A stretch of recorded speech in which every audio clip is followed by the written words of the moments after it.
cumple 10 años desde su nacimiento allá por el 2012. Bueno, yo me presento, soy el ingeniero Rolando Firpo, actualmente el director de la Tecnicatura, pero bueno, hay otros directores que precedieron mi gestión, que hoy están presentes también, así que les quería dar también la bienvenida a ellos.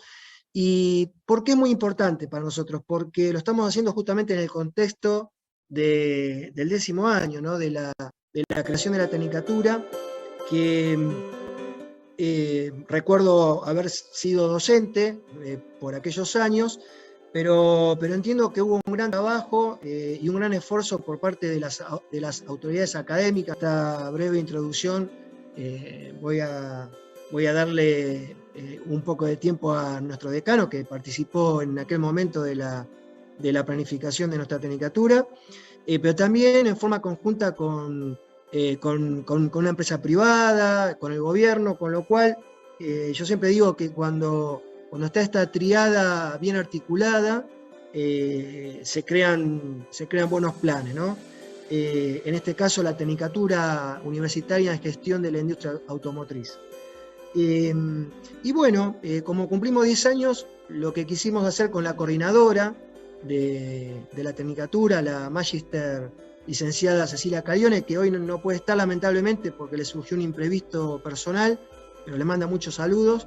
Tenemos planificado durante todo el año hacer un evento de estos una vez por mes. Para este primer evento elegimos un tema que, digamos, es muy preciado no solamente por un técnico universitario, sino por un ingeniero o por cualquier profesional allegado a este tipo de industrias, que tiene que ver con el dimensionamiento y tolerancia geométrica, ¿no? Cuando uno trabaja en oficinas de ingeniería o técnicas, tiene que hacer planos, tiene que fabricar, diseñar dispositivos o equipos mecánicos o industriales, tiene que usar este tipo de tolerancias y de dimensiones, ¿no? Así que gracias a la intervención de Marcelo Iglesias, que es parte de este equipo docente de la Tecnicatura, pudimos acercarnos a dos grandes especialistas en el área, que hoy van a ser expositores disertantes, como Jordi Sancho Ródenas, que ahora en este mismo momento está en España. Muchas gracias, Jordi. Ahora seguramente después Marcelo te va a hacer la presentación correspondiente. Y Luis Albeiro Beira, que también es un especialista de este tema en México, ¿no? Gracias a vos, Marcelo, por interactuar y por ser el puente que nos une a estos dos grandes especialistas. Agradecerle mucho a los alumnos, a los docentes, a las autoridades académicas. Entiendo que hoy con nosotros también hay pymes, empresas, hay empresas de servicio y empresas manufactureras. Muchas gracias también a ellos, a los graduados. Y sobre todo, como dije antes, a los docentes, porque la verdad que con ellos el perfil que estamos consiguiendo desde la Tecnicatura, la verdad que es de una alta calidad educativa, personal, humana y profesional. Así que bienvenido también a ellos. Bien, entonces, Marcelo, yo la verdad que quisiera darle un momento unas palabras, para que pueda decir unas palabras José Luis García, que es el decano de la Universidad Tecnológica Nacional, acá con sede en Pacheco. Muchas gracias, José Luis, por estar acá, porque para nosotros es importante, y seguramente vos te acordarás de los inicios de la Tecnicatura. Bueno, gracias, Rolando. En principio, felicitarlos a vos, Rolando, y al equipo, a Cecilia y a todos los profesores que han tomado la decisión de tomar estas actividades, como bien dijiste, una por mes, en función de los 10 años. Para nosotros es muy importante también reconocer que esto nació por un pedido de la industria. Como universidad pública, y como dijo Rolando, era una obligación nuestra asumir un desafío de estas características, y no me puedo olvidar que en aquel momento Yo tenía el cargo de secretario académico y era un desafío importante porque estaba asociado también a la otra carrera que venía junto, que era la Ingeniería de Industria Automotriz. Pero ahí hubo 25 profesores que trabajaron totalmente ad honorem, acompañando el proyecto y desarrollando y trabajando día y noche. Y no me quiero olvidar de Omar Abercente y de Jorge Valle, que son los que tomaron la posta y hoy la tenés vos, Rolando. Por eso para mí es un orgullo saber que aquello que empezó como un desafío de la industria a la universidad pública y que fue un caso de éxito y lo sigue siendo, hoy tiene el compromiso de ustedes. Esto muestra que las cosas van bien, que todo el mundo está comprometido con el puesto que tiene, así que esto me pone muy orgulloso. Hoy como decano les tengo que agradecer a todos el esfuerzo, a los docentes. Sé que hemos pasado 2 años que no fueron fáciles y la universidad pública siguió cumpliendo con su función. Como siempre digo, gracias al esfuerzo que puso cada uno de ustedes, porque era su internet, su máquina y todo de su casa, y seguimos adelante con tratar de que los estudiantes pudieran lograr ese objetivo que tenían en la vida, que era hacer una carrera y seguir. Así que de mi parte agradecido, voy a tratar de estar en todas las que pueda, porque ustedes saben que por agenda a veces me es complicado. Recién pobre a Rolando le estaba pidiendo último momento para que me avisara, porque tenía una reunión en la oficina, pero bueno, ya terminó y me voy a poder dar el gusto a lo mejor de acompañarlos la mayor cantidad del tiempo posible, y decirles gracias y que sigan así adelante, que para mí, como digo, fue un desafío que tuvimos que poner adelante, pero lo pudimos lograr gracias al esfuerzo de muchísima gente. Y por ahí hoy hago mención a los 3 directores, tanto a Omar como a Jorge, como a Rolando, que son las cabezas, pero cabezas de equipo. Y sé que ahí hay un equipo realmente. Así que, por favor, hagan llegar mi agradecimiento y felicitaciones a todos los equipos, los que estuvieron y los que están ahora, y decirles que es un orgullo para la universidad pública contarlos dentro de esta gran familia que es Pacheco. Así que gracias a todos. Muchas gracias, José Luis, muchas gracias por tus palabras. Sí, Omar va a entrar después, me dijo, ya está también invitado, y Jorge ya está, así que bueno, muchas gracias por tus palabras. Bueno, Marcelo, yo la verdad que quisiera que ya tomara vos el evento, así sin perder tiempo, ya podemos comenzar con el tema. Brevemente, bueno, voy a describir los antecedentes de los 2 expositores. ¿Se escucha bien? Bien. Sí, se escucha perfecto. Perfecto. Bueno, Luis Albeiro Viera, es de México, es ingeniero industrial, con experiencia en excelencia operativa, tiene perfil Black Belt en todo lo que es Six Sigma, autor de documentos técnicos publicados en el CENAM, que es el Instituto Nacional de Metrología de México, y en el Centro Español de Metrología, en la Universidad Politécnica de Santa Rosa en Querétaro, México, y bueno, en una página de divulgación científica Research Gate. Es experto técnico del organismo ecuatoriano de acreditación y miembro de 3 comités. Y actualmente está cursando una maestría en normatividad y metrología en la Universidad IECSIM en México. Él es colombiano, pero está trabajando en México y es el creador del canal de YouTube Metrología Fácil, al cual recomiendo. Bueno, me hizo entrevista otra vez también, así que bueno, Jordi Sancho Ródenas, el que va a exponer primero, es ingeniero mecánico con amplia experiencia y obviamente reconocimiento internacional en todo lo que es GDIT, de una larga trayectoria que viene de Hewlett Packard en adelante ya, de varios años. Es asesor, ha tenido consultoras, domina el tema de metrología tridimensional, control de calidad y de parte de diseño, y tiene una vocación obviamente formativa. Y yo a Jordi me voy a tomar el atrevimiento de presentarlo de esta manera. Yo en mi libro puse esto.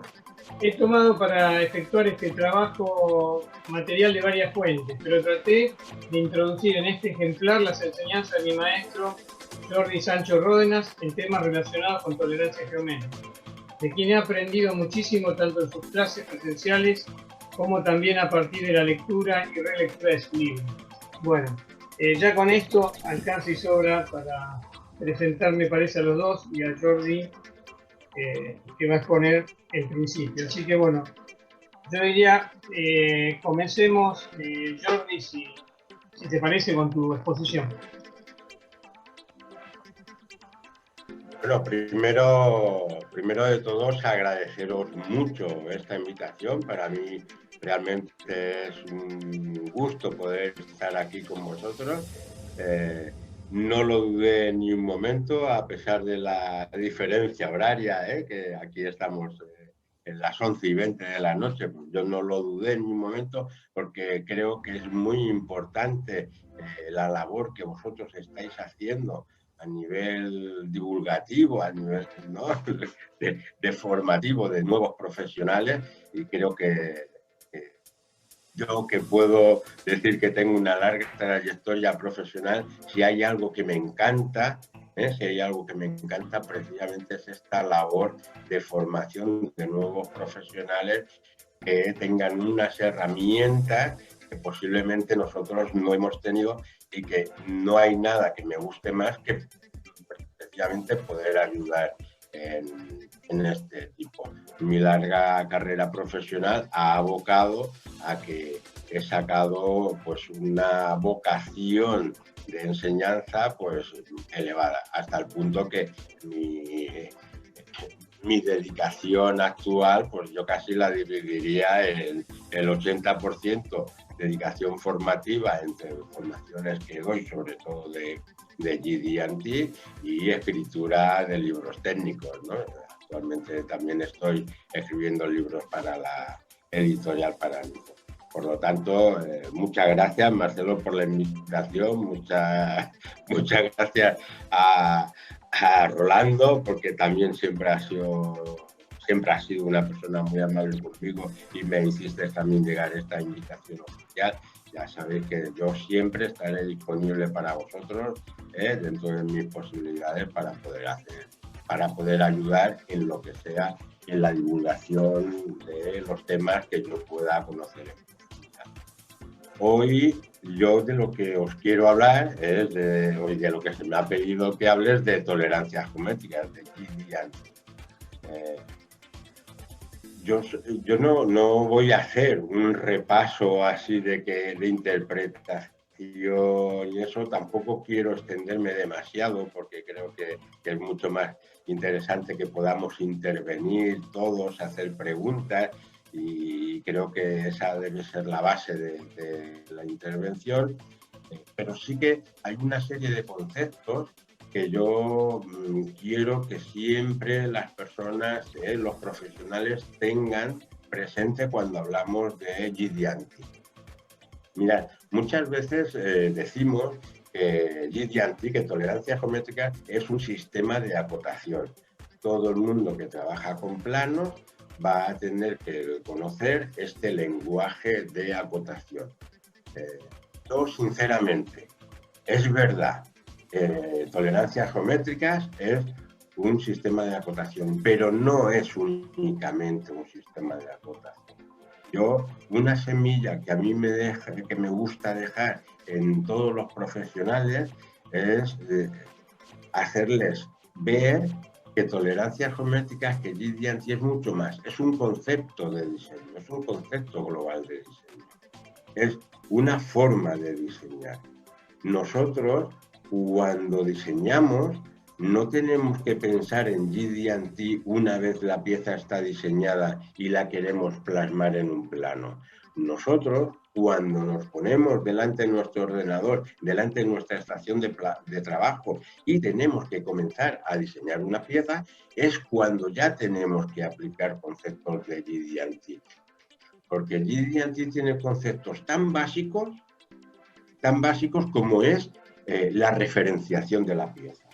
Muchas veces nos perdemos en qué es una planitud, qué es una perpendicularidad, un error de perfil, una posición verdadera. Pues toda esta simbología que tenemos en GD&T. Y parece como que dejemos un poco de lado lo que es la referenciación, cuando de verdad los cimientos de GD&T no, los cimientos de un buen diseño es la referenciación de la pieza. cómo yo pongo la pieza en la máquina. Un concepto que parece tan sencillo, después resulta que muchas veces no nos lo pensamos. Y lo que pensamos es los problemas que esa pieza puede dar. Y nos saltamos la base. Es como, yo siempre lo digo, es como pensar en qué tejado vamos a poner antes de poner el cimiento. No, yo lo primero que tengo que hacer para diseñar una pieza es pensar cómo esa pieza va a quedar insertada en la máquina donde la vamos a poner. Desde luego, aquí hay una cosa, y yo creo que no voy a dar ninguna sorpresa. GD&T, quien tira mucho de este carro, es el sector automotriz, ¿de acuerdo? Y el sector automotriz tira mucho de este carro por un motivo muy sencillo. Cada vez necesitamos hacer productos con una calidad superior a un coste inferior. GD&T me permite aunar todo esto. Cuando yo acoto por GD&T, si he partido de la base conceptual que yo estoy comentando ahora, de que he pensado en cómo se monta la pieza, qué problemas me puede dar. Cuando yo he pensado en todo esto, me va a permitir que esas tolerancias que voy a poner no las ponga a ciegas. Ya sabemos que vamos a tener que hacer cálculo de cadenas de tolerancia, que vamos a tener que comprobar, hacer estudios de peores casos, vamos a tener que hacer pues, una labor matemática muy importante. Pero ojo, no nos olvidemos nunca que para poder hacer eso bien tenemos que partir de unos puntos cero, que es la referenciación de pieza. Debemos de partir de lo que es cómo monto la pieza. Me gusta siempre poner experiencias personales. Bueno, ya se ha dicho, ¿no? Marcelo lo decía, pues soy consultor. Muchas de las cosas que me suele llevar mi trabajo es que voy a una empresa, normalmente son bastante grandes, con mucha carga de ingeniería, y me presentan una serie de planos para ver si esos planos están bien acotados según la norma de GD&T, sea ISO o sea ARME. Al fin y al cabo, mira, ISO o ARME, estamos hablando de dos maneras diferentes de decir lo mismo, pero bueno, también mi español a la hora de hablar es posiblemente diferente al que vosotros estáis acostumbrados, pero espero que nos entendamos todos, ¿no? ¿De acuerdo? Vale, lo decimos de una forma diferente, pero nos entendemos. Eso es lo que me pasa cuando hablamos de norma ISO o norma ARME. Pues bueno, muchas veces cuando yo hablo con los ingenieros, la preocupación que ellos me intentan transmitir es esto que yo comentaba antes. Mira, Jordi, lo que me preocupa es que esta pieza puede tener este modo de fallo. Y yo quiero ponerle una tolerancia que este modo de fallo no lo pueda tener.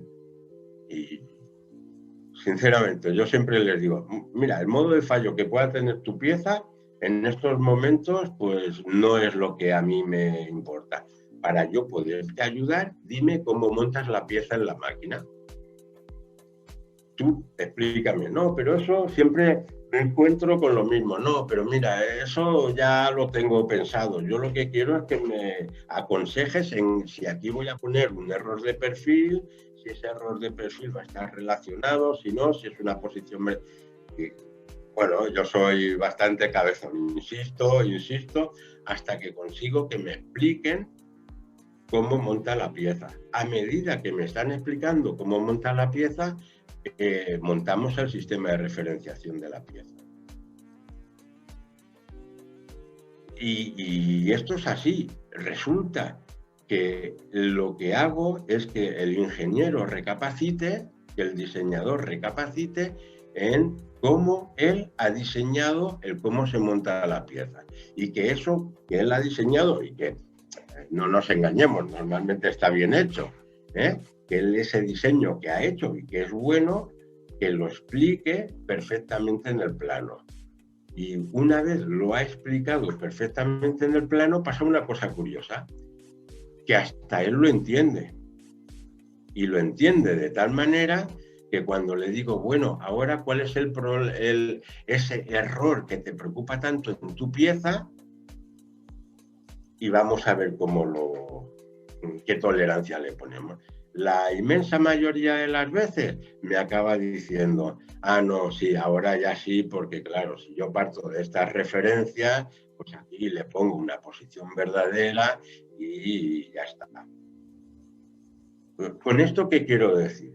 Con esto quiero decir que debemos de pensar en tolerancias geométricas no para dibujar la pieza en el plano. Debemos de pensar en tolerancias geométricas cuando comenzamos a diseñar, porque el sistema de referenciación, el cómo yo instalo la pieza en la máquina, precisamente es la base que me va a poder hacer el cálculo de cadenas de tolerancias, me va a poder hacer los estudios de peores casos, porque son mis orígenes de pieza. Una cosa que yo siempre me gusta, a mí me gusta mucho remarcar cuáles son los conceptos, los pilares básicos de lo que es tolerancia geométrica. Sabéis que no me voy a meter en disertaciones de qué es una planitud, qué tal. No, yo me interesa lo que es la filosofía de tolerancia geométrica, porque después ahí tenemos libros, tenemos el de Marcelo, los míos, tenemos distintos libros, pues que todo el mundo pues, puede ver qué es cada cosa. Pero sí que quiero dejar marcado una serie de pilares, pero pilares fundamentales y que muchas veces, por tan fundamentales que son, los obviamos. Tolerancia geométrica es parte de un criterio muy claro, y es que entre la pieza real y el plano no hay coincidencias. Una cosa es la pieza real y la otra cosa es el plano. El plano es algo perfecto, no hay desviaciones, todas las caras son planas, todas las caras son perpendiculares, todo está en su sitio, es perfecto. Es algo que he hecho yo en un ordenador y que lo he hecho perfectamente con geometrías perfectas, con geometrías perfectas. La pieza no. De hecho, si ya partiéramos de la base que la pieza es perfecta, pues la metrología no sé para qué sirve.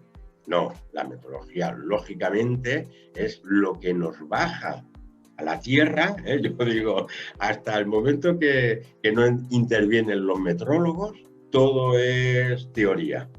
La metrología es lo que nos hace ver la realidad. Y la realidad es que la pieza no es igual que el plano, no tiene caras planas, no, nada es como en el plano. Bueno, ojo, nada tampoco. Solo hay un punto de coincidencia entre el plano y la pieza. Y el único punto de coincidencia que hay entre el plano y la pieza es la referenciación, el sistema de coordenadas que nosotros hayamos pensado para la pieza. ¿Qué es la perpendicular? ¿Qué es la nivelación? ¿Qué es la rotación? ¿Y dónde están los orígenes? Ese es el único punto de coincidencia entre una pieza real y un plano. Muchas veces nos pasa, por más que digamos que la pieza no es plana, muchas veces nos pasa que esto no lo acabamos de ver. ¿Por qué? Porque al fin y al cabo, cuando yo tengo una pieza real en la mano, tampoco suele estar tan mal como para ver las diferencias. Yo en mis formaciones utilizo piezas exageradamente defectuosas. Os voy a enseñar una de las piezas que yo utilizo. Esto es una pieza, por ejemplo, espero que se vea bien, esto es una pieza que yo utilizo en mis formaciones. para que se vea claramente pues que no tiene ninguna cara plana, que no tiene nada. Esto es lo que nosotros montamos en la máquina. Hombre, espero que estén mejor hechas, ¿no? Pero para que se aprecien las diferencias, también yo es un consejo que hago siempre, ¿eh? Si tú quieres ver el efecto que tiene algo sobre la pieza, exagera el error que te puedes encontrar, ¿vale? Si tú exageras estas cosas, pues al final acabarás viendo si eso es de verdad importante, si no lo es. Bueno, son condicionantes que debemos de tener. Primer pilar fundamental. No hay coincidencias entre el plano y la pieza, a excepción de la referenciación. Y ojo, igual que digo a excepción de la referenciación, también digo que la referenciación sí o sí debe coincidir. Lógicamente, los puntos de contacto que tiene la pieza en la máquina son los puntos orígenes que nosotros vamos a tener que utilizar para establecer los planos de nivelación, rotaciones y orígenes. Y a partir de ahí podemos trabajar. Sin eso no podemos trabajar. Eso es tolerancia geométrica. Eso es GD&T. Ese es el pilar fundamental de GD&T. Claro, nosotros, a partir de ahí, sí que es verdad que vamos a ver una serie de cosas. También hay una cosa importante, y hay una cosa importante que también debemos de tener en cuenta. Cuando yo dibujo una pieza en el plano y le pongo tolerancias, mi obligación es que cada pieza que supere ese plano vaya a las líneas de producción y no tenga problemas ni de montaje ni de funcionamiento. El 100% o el 99,997%, si trabajamos con el más menos 4 sigma, de las piezas que superen el plano, cuando van a las líneas de montaje o cuando están ya funcionando en las máquinas, deben funcionar sí o sí. Entonces, yo como diseñador he de garantizar que eso pase. Cuando yo acoto por el método tradicional, mis herramientas son muy limitadas. Solo puedo hacer eso a base de tolerancias más menos. Y eso es una limitación importante. Tolerancias geométricas me permite separar mucho los tipos de fallo que una pieza mecánica puede tener. Ya la tenemos referenciada, ¿vale? Pero una geometría puede tener errores de forma. Bueno, pues tengo simbología que es planitudes, rectitudes, redondeces, cilindridades, errores de forma que yo voy a poder ver.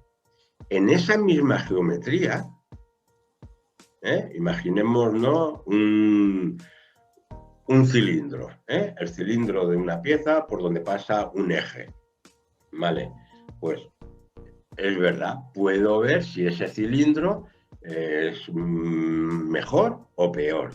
Error de forma simple, uno de los capítulos de la norma de tolerancia geométrica. En este caso concreto, para una geometría cilíndrica, cilindridad, tan evidente como eso. Pero es que yo a ese cilindro, además, le puedo aplicar un defecto de orientación. Me puede interesar que ese cilindro sea perfectamente perpendicular a una superficie. No solo la forma, sino si es perpendicular. Un defecto angular, no un ángulo. Al fin y al cabo, tolerancia geométrica, GD&T solo trabaja con anchos de tolerancia o diámetros de tolerancia, no ángulos. Los ángulos en ingeniería mecánica hay que evitarlos, son una complicación en nuestras ecuaciones. Pues bueno, a ese cilindro que antes le habíamos visto cómo estaba la forma, le puedo aplicar cómo está la orientación. Otro capítulo de la norma de GD&T, paralelo paralelismos, perpendicularidades y angularidades o inclinación a la misma geometría. No estoy hablando a otra geometría. Bueno, pero es que a esa misma geometría también me puede interesar, bueno, seguro que me va a interesar si está más hacia la derecha o más hacia la izquierda, si está a 10 milímetros del origen de coordenadas o no está a esos 10 milímetros. Voy a ver cómo está en posición. Otro capítulo de la norma, porque ahí tengo posiciones verdaderas, tengo concentricidades. A la misma geometría le puedo ir añadiendo cosas. Claro, el hecho de que la norma de GD&T me permita separar todos los errores y darle una tolerancia a cada uno de ellos, quiere decir que puedo ampliar las tolerancias, porque las aplico a mi necesidad. Si yo todo eso lo tengo que hacer porque debería estar a 10 milímetros y voy haciendo más menos, espera, no, es que además quiero que ese más menos lo tengo que ir reduciendo. No, es que además quiero que sea perpendicular. Espera, entonces ya no es más menos 0,1, es más menos 0,05. Ah, no, pero es que además quiero que la forma... Ah, no, pues entonces al diámetro además solo le puedo poner 5 céntimos. No, claro, no tengo otra herramienta que ir estrechando la tolerancia. No, GD&T me permite enfocarme en cada uno. Y entonces muchas veces esa sensación de que cuando uno ve un plano acotado en GD&T, porque tiene muchos simbolitos, parece que es que me están complicando la vida, pues la realidad es que no es así. Estoy haciendo que la pieza sea mucho más fácil de fabricar. Que la pieza es mucho más fácil de fabricar quiere decir que puedo aplicar procesos de fabricación a las piezas más.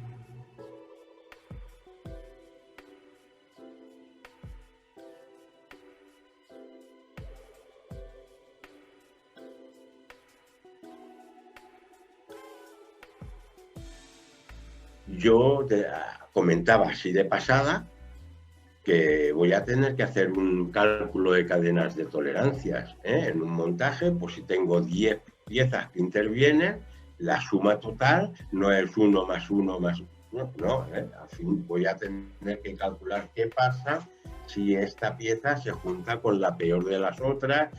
Voy a tener que hacer mi cálculo de cadenas de tolerancias y voy a tener que hacer un estudio de peores casos. GD&T tiene herramientas tan potentes que si yo de verdad he hecho eso, me permite revertirlo.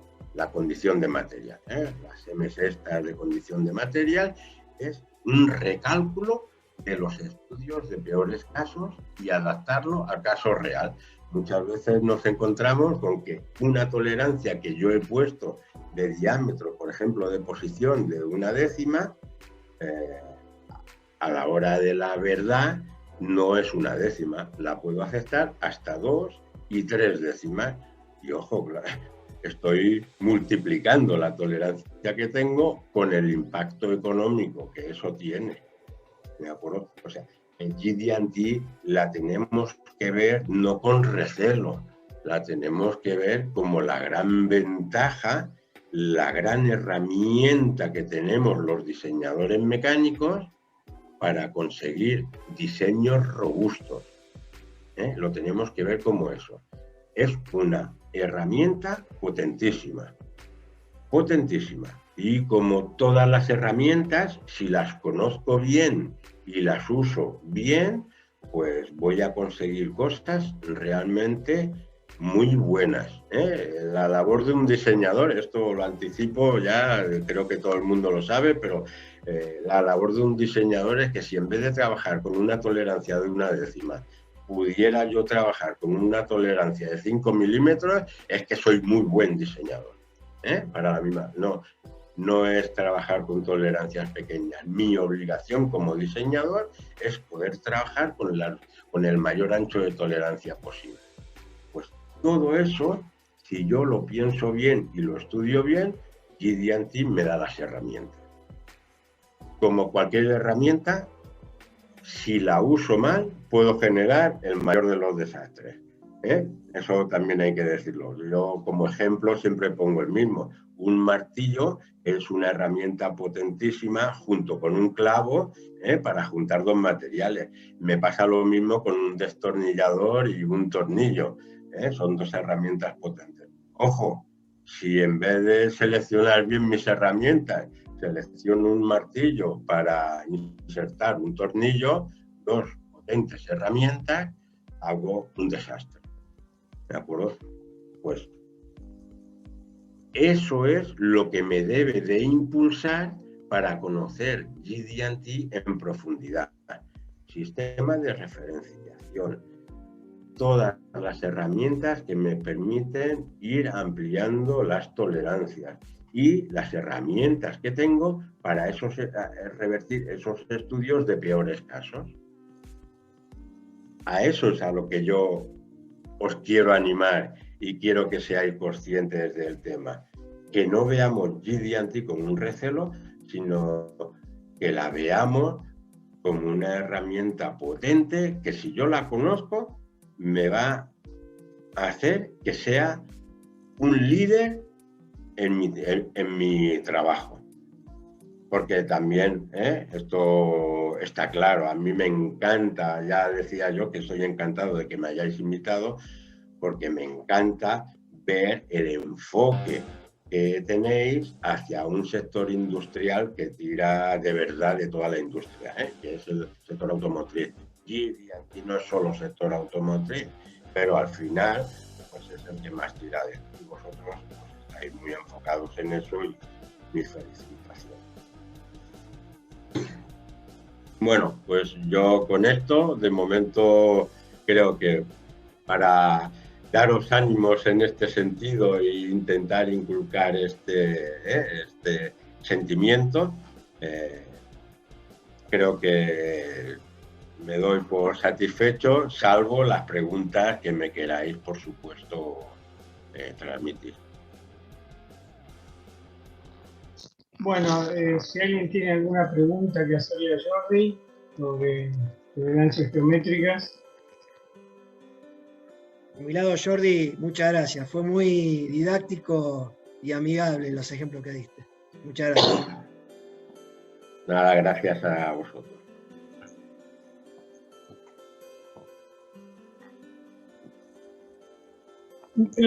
¿Podrías hablar un poquito de los sistemas de alineación, Jordi, por favor?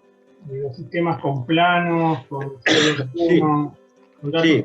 Mira, esto, el tema de los sistemas de alineación, bueno, pues básicamente tenemos dos sistemas de hacer alineaciones en las piezas. Muchas veces incluso se confunde en que no, este tipo de alineación es porque estás trabajando con la norma ASME y este tipo de alineación es porque estás trabajando con la norma ISO. No nos engañemos, tanto la norma ASME como la norma ISO te permiten hacer las mismas cosas y están definidas las mismas cosas. Lo que sí que es cierto es que los ejemplos que desarrolla una norma o que desarrolla otra son diferentes y entonces, por ejemplo, la norma ASME trabaja mucho en los ejemplos con target points, lo que son los puntos de referenciación, los target points. Yo defino un plano con distintos puntos que son los que me van a generar el plano. Claro, si un plano, para generar un plano necesito 3 puntos, pues es el mínimo de target points que voy a necesitar para generar la referencia primaria. Todas las alineaciones siempre es el mismo concepto, plano, línea, punto. Porque la realidad es que nosotros vamos a conseguir al final un sistema de coordenadas en que hay 3 planos de proyección, en que tenemos una restricción. Y esa restricción es que están a 90 grados entre sí. Claro, en una pieza yo decía que no hay caras planas, que no hay caras perpendiculares, y eso lo debemos de tener en cuenta. Entonces, claro, yo en una pieza puedo definir un plano. A partir de ahí, esa será mi referencia primaria. Lo definiré por target point. Normalmente la ASME te induce a hacerlo por target point, podría ser por envolvente, hay distintos sistemas, pero lo importante es que vamos a definir un plano de trabajo, y ese es mi plano principal, datum primario. Lo segundo que tenemos que hacer es una línea de rotación. ¿No? Yo tengo mi pieza, ya que tengo esta pieza por aquí, yo al fin y al cabo, en un principio mi pieza se mueve libremente por todo el espacio de coordenadas. ¿Se mueve libremente hasta cuándo? Si yo digo que este plano es el plano de referencia, pues se moverá libremente hasta que yo ese plano lo haga coincidir con un plano perfecto. Sin despegarme de ese plano perfecto, mi pieza todavía la puedo trasladar y la puedo rotar, pero ya he limitado lo que se llama el plano de nivelación. Bueno, yo tengo el plano de nivelación y ahora tengo que limitar esta rotación. Esta rotación que yo puedo hacer con la pieza, ¿cómo lo hago? A través de una línea o a través de dos puntos. Ostras, Jordi, pues si me acabas de decir que son planos perpendiculares, ya. Es que en realidad lo que estoy haciendo es un plano perpendicular al primario que además contiene la línea de rotación. ¿Vale? Tengo una restricción y es que es un plano que está a 90 grados del primario. Por lo tanto, ya no pueden ser 3 puntos, sino que únicamente pueden ser 2. Ya no puede ser un plano porque en la pieza no hay caras perpendiculares, sino que cuando yo esta pieza la lleve contra un plano perfecto, en realidad solo tocará por 2 puntos. Ese sería datum secundario. ¿Por qué? Porque tengo una restricción. Está a 90 grados del primario. Y por último, sin despegarme de ese plano y sin despegarme entonces del otro plano a 90 grados que me lo define la línea de rotación, ya solo puedo trasladar la pieza. Y la pieza la trasladaré hasta que haga tope en otro plano que además estará a 90 grados de los dos anteriores. En la pieza no, pero en el sistema de coordenadas sí. A través de una pieza imperfecta, nosotros construimos un sistema de coordenadas perfectos. Con esa restricción son 3 planos a 90 grados entre sí.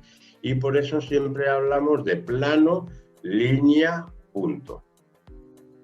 Porque primero tocará el plano, después solo tocará una línea y finalmente solo tocará un punto. Y con eso es como nosotros anclamos la pieza en la máquina. No se trata de, cuando yo esto lo explico en un plano, de cómo funciona mi pieza en el plano, no se trata de buscarme lo fácil, se trata de buscarme la realidad, cómo yo monto la pieza. Un plano en GD&T me tiene que explicar perfectamente, aunque yo no conozca la pieza, me debe de explicar perfectamente cómo esa pieza se monta en la máquina. Sistema de referenciación. Me debe de explicar cómo otras piezas montan en esa pieza, si se diera el caso. Sistemas de referenciación alternativos. Y el resto de acotación me debe de hacer intuir funcionalidad. ¿De acuerdo? No sé si con esto amplío el tema de referenciación y segmento. Está perfecto, Jordi. ¿Alguna otra pregunta? Es muy interesante el tema de referenciación, que lo expliques y que comentes cómo se hace, porque muchas veces cuando le damos ejemplos también de taller en el aula, les explicamos cómo clampear una pieza, cómo fijarla en un punto de referencia para medirla y cuáles son las diferencias con otros métodos. Y uno de los ejemplos que siempre viene a mano en la parte mecánica es la de medición de circularidad y cilindricidad en los cigüeñales, por ejemplo.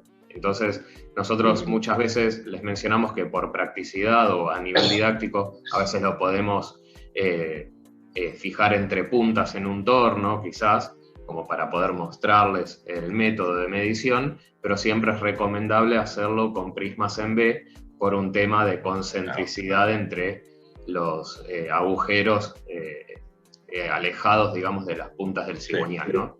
Entonces... Bueno, aquí hay una cosa... esto me ha recordado una de las cosas también fundamentales de GD&T, y es funcionalidad. Funcionalidad. Es verdad que yo puedo construir la pieza a través de un entrepuntos, pero después la pieza, si no va a funcionar en entrepuntos, es mejor que la coloque en las nubes, en bloques en nube, porque estoy simulando de verdad la funcionalidad de la pieza. Es intentar mantener ese espacio de coordenadas que va a tener en la máquina, reproducirlo a la hora de la metrología. Por eso yo decía, la metrología es la ciencia que se encarga de bajarme a mí a la realidad, y decirme todo esto que te acabas de inventar en un ordenador y me has dibujado en un plano, ojo, vamos a ver qué tal. Jordi, una pregunta respecto a podríamos hablar un poco de las dimensiones básicas. ¿Cuándo la recomendás vos aplicar? ¿En qué casos? ¿Con qué tipo de tolerancia? Bueno, las dimensiones básicas yo siempre las divido en 3 grupos. Hay una serie de dimensiones básicas, un primer grupo que es todo lo que me explica cómo se referencia la pieza, lo que me está ubicando los target points, todo lo que hace mención a la referenciación de la pieza. Y eso no es medible. Eso es una obligación que yo tengo a la hora de medir la pieza. No, si aquí me han puesto 12, no puede ser 12,1, tiene que ser 12,0. Es un input que yo tengo y que debo de cumplir.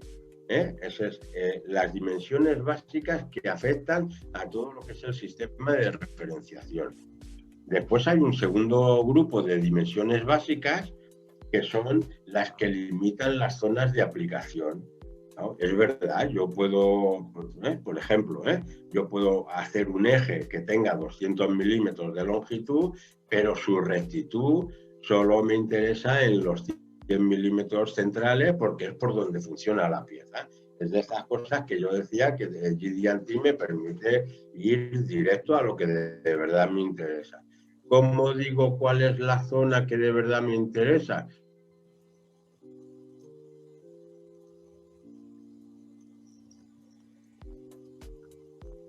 Es un input que yo tengo o que yo pongo en un plano para que los demás lo respeten.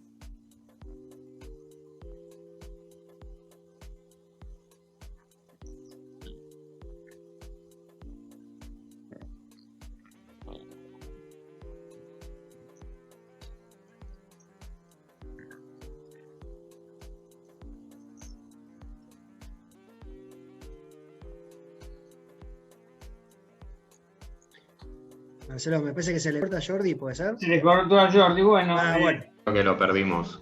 Lo perdimos, sí. ¿Querés que empecemos con Luis?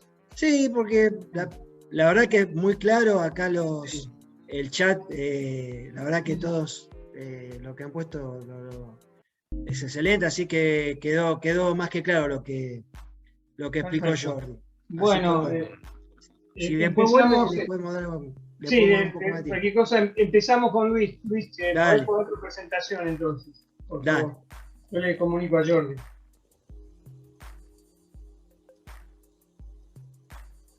Luis, ¿me estás escuchando? Sí, te escucho, Marcelo Lucera. Perfecto.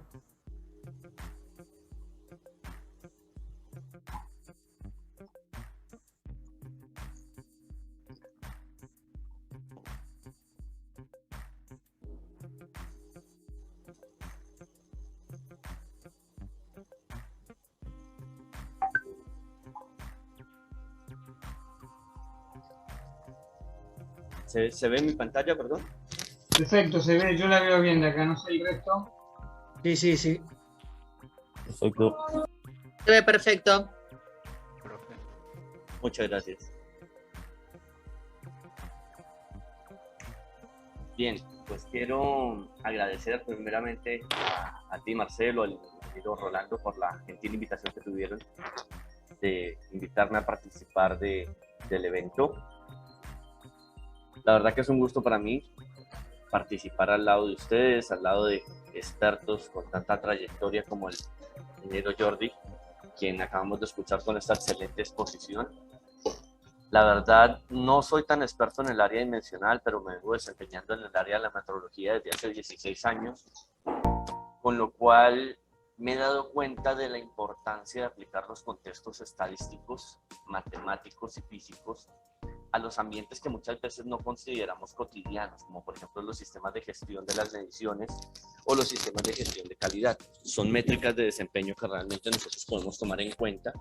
Es parte de lo que el esquema Six Sigma, por ejemplo, realiza, y en efecto la industria automotriz sobre esto nos da una gran enseñanza en cuanto a la aplicabilidad que tienen muchos otros campos, ¿no? No solamente en el área dimensional y en el área automotriz. Con base en esto, pues he preparado una pequeña presentación para ustedes que ilustra de una mejor forma el enfoque que tiene que ver con estas técnicas estadísticas que comúnmente utilizamos como el ISPC o el MSA en la determinación y análisis de nuestro sistema de medición y, por supuesto, establecer la conformidad de nuestros procesos industriales. Casi siempre estamos hablando de la conformidad de una pieza, de que se cumpla una cota de diseño, de que se cumpla una característica fundamental de proceso, pero pocas veces determinamos en expresar la representación numérica de la influencia del personal y de su competencia técnica en el campo. Realmente son muchas las industrias que dependen de la metrología y es por esto que es tan importante que nosotros nos basemos en sostener la competencia técnica del personal en todo momento. Me gusta mucho enfocarme en esto porque pocos laboratorios, por ejemplo, en los presupuestos de incertidumbre, tenemos en cuenta la componente de incertidumbre por el personal. Rara vez la estimamos, ¿no? Y sí sería bastante interesante que los laboratorios tuviéramos en cuenta dicha contribución, la contribución por el personal dentro de nuestras estimaciones de incertidumbre de medición.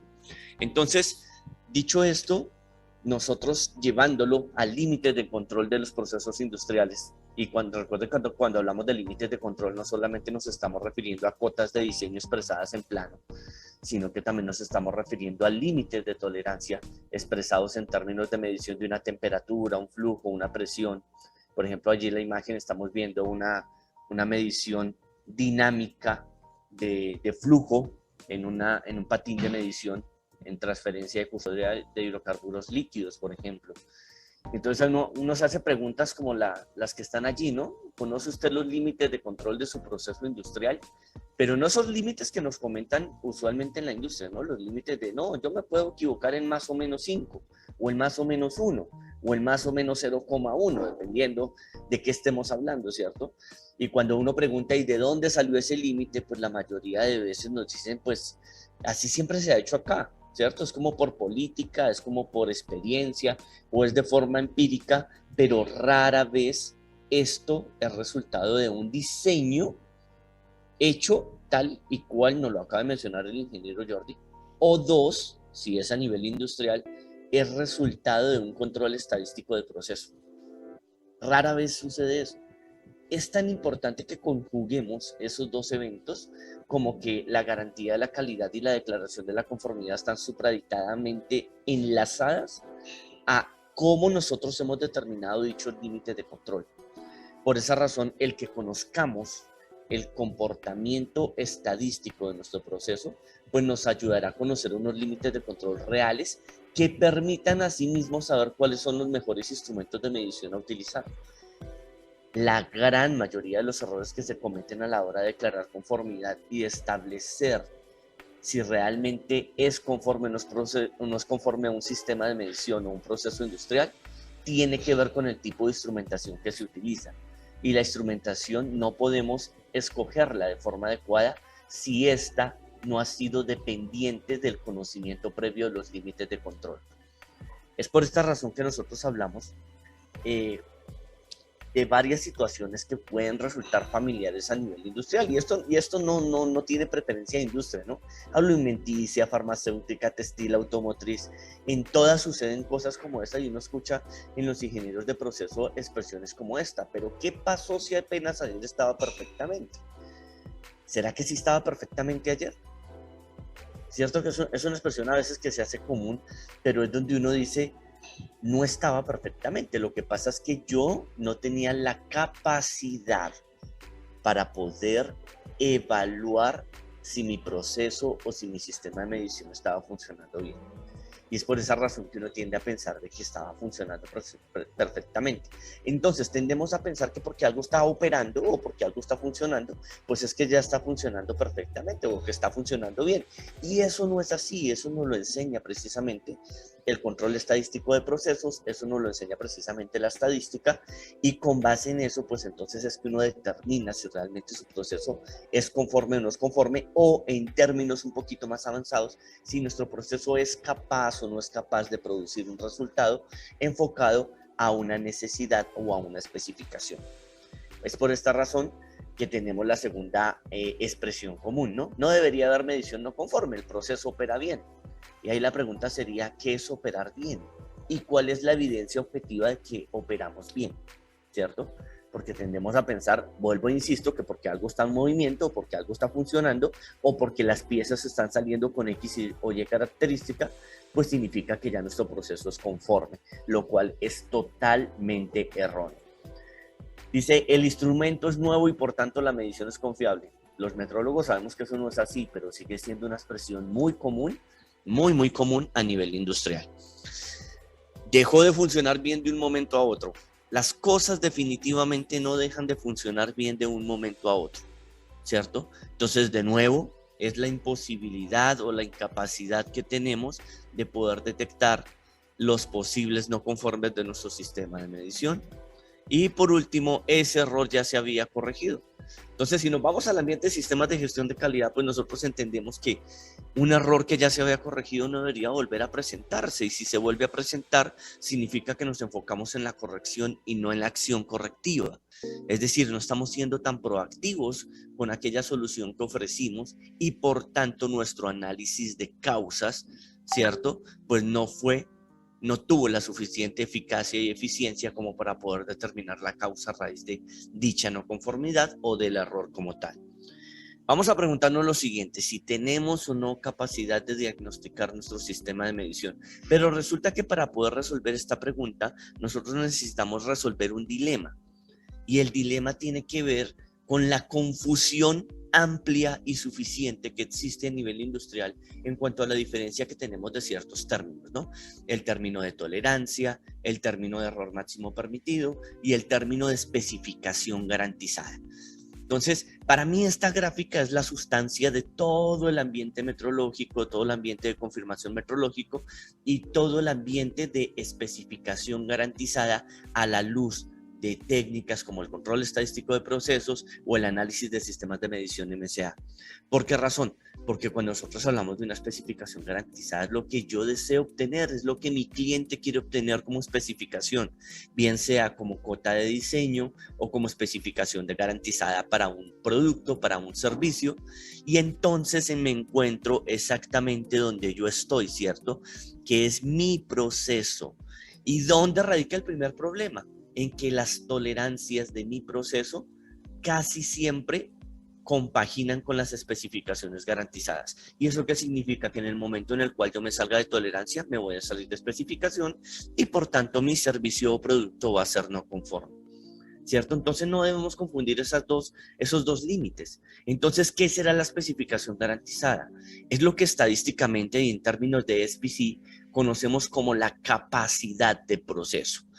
Son aquellos límites enmarcados por el CP y el CPK que nosotros conocemos, sobre los cuales garantizamos que en el tiempo, a corto y largo plazo, nuestro proceso es capaz de encontrar resultados confiables con base a una especificación garantizada.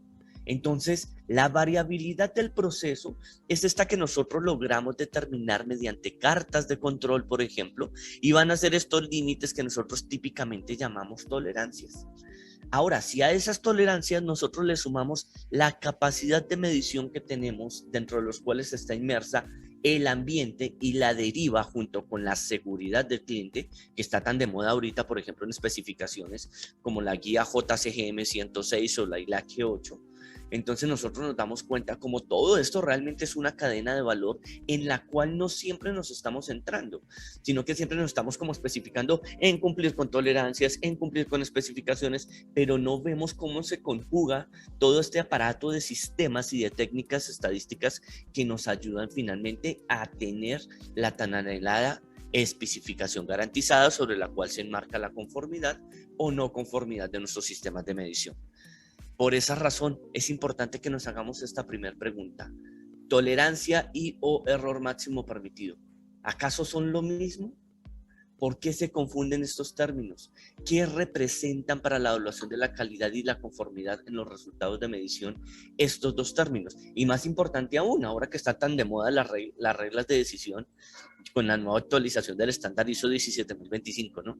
Y es ¿qué papel juega la incertidumbre de medida con relación a estos dos términos? Entonces vamos a permitir que sean las normas las que nos contesten la diferencia de estos dos términos, porque he encontrado, incluso en institutos nacionales de metrología de varios países, que todavía estamos diciendo cuál es la tolerancia del instrumento, ¿cierto? Un error garrafal y que en la metrología pues simplemente ya no debería estar sucediendo. Entonces vamos a permitir que sean las normas las que nos contesten. La JCGM 200, que precisamente es el vocabulario internacional de metrología, ¿cierto?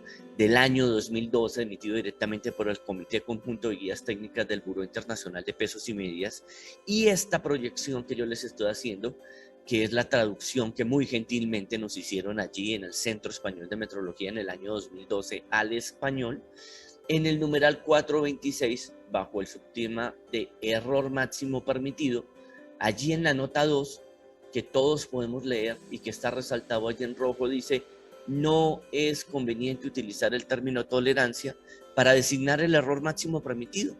Esto debería ser suficiente para que todos entendiéramos que no le podemos llamar tolerancia a los errores máximos permitidos. Y si bien aquí el BIN nos está definiendo error máximo permitido como un valor extremo de error de medida, pues entendemos que los únicos que miden son los instrumentos.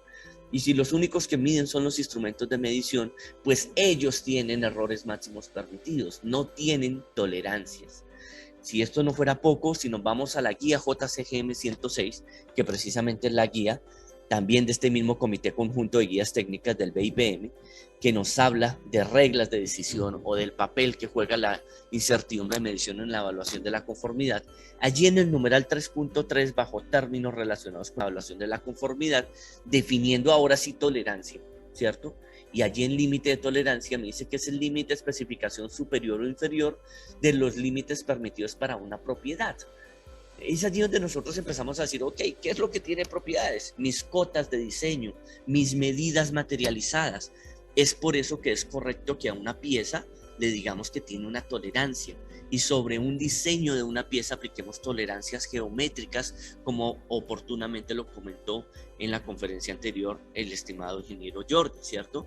¿Por qué? Porque son propiedades sobre las cuales nosotros evaluamos, ¿cierto?, las especificaciones que se tienen con base a un diseño, con base a un plano, y lo que nos interesa pues es cumplir esas especificaciones.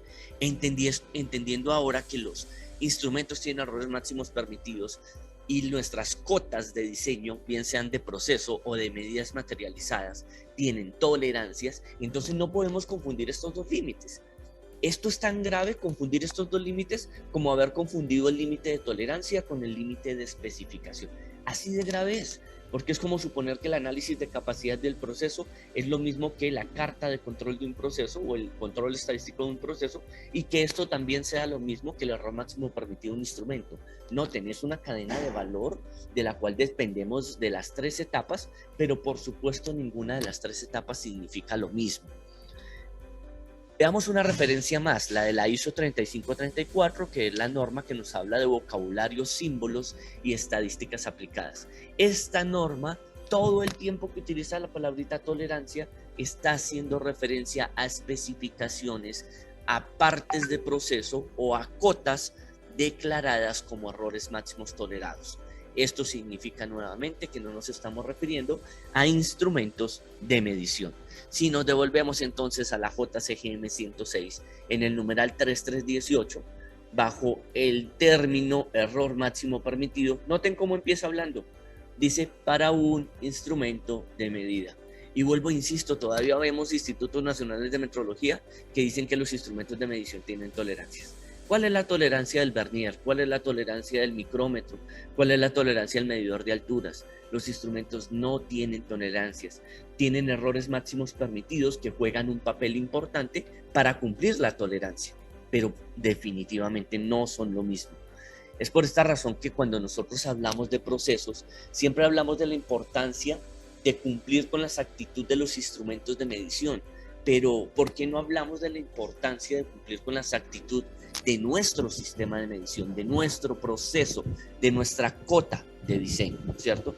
Y la única forma como nosotros vamos a lograr eso, como vamos a lograr hablar del proceso, es integrando el vocabulario que metrológicamente estamos acostumbrados a utilizar como si únicamente aplicara instrumentos de medición, ¿cierto?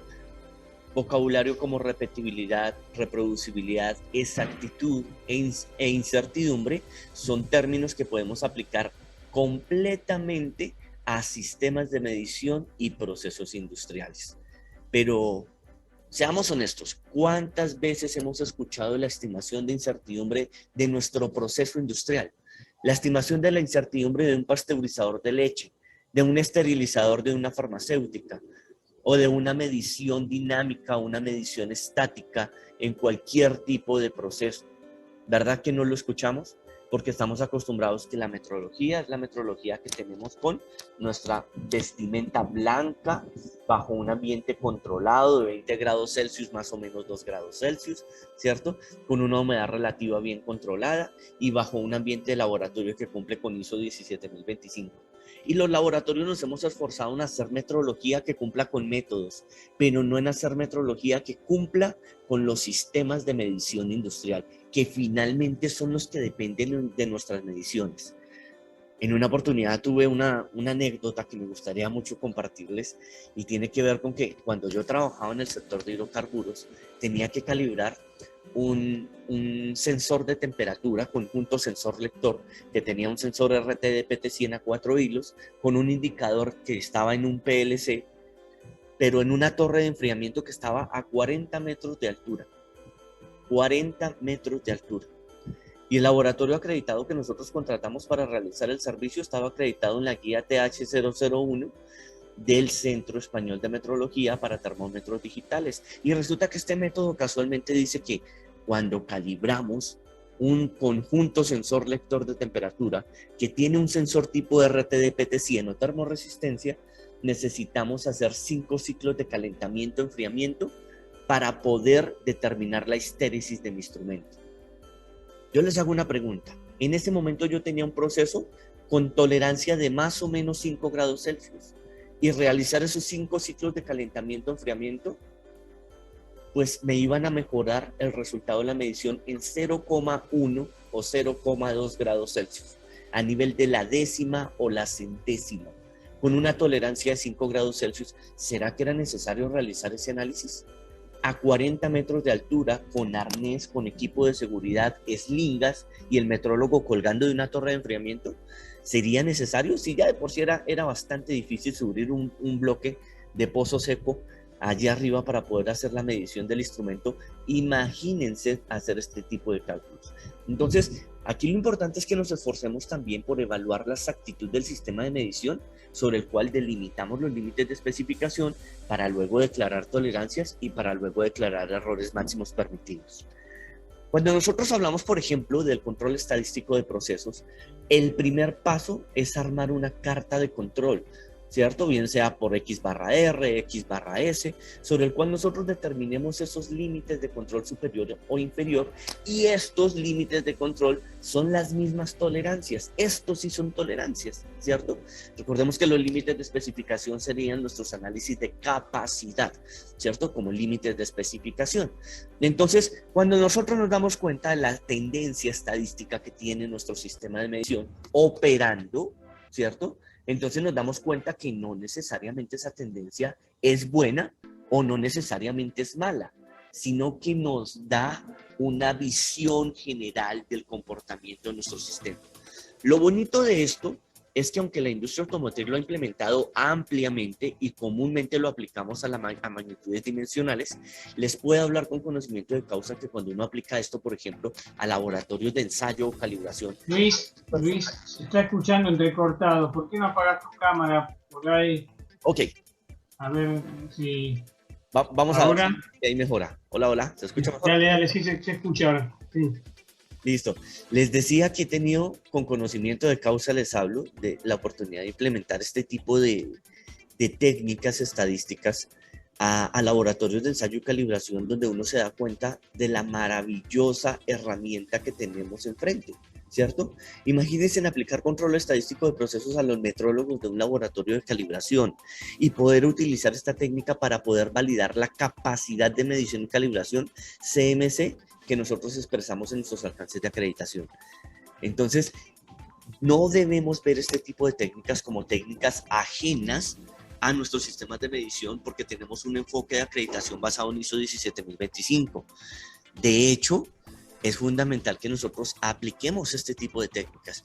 Recordemos que hasta hace poco, hace 1 o 2 años, ¿cierto? En el suplemento número 6 de la GUM, por fin se implementó el MSA como técnica estadística definida directamente por el Buró Internacional de Pesos y Medidas BIPM.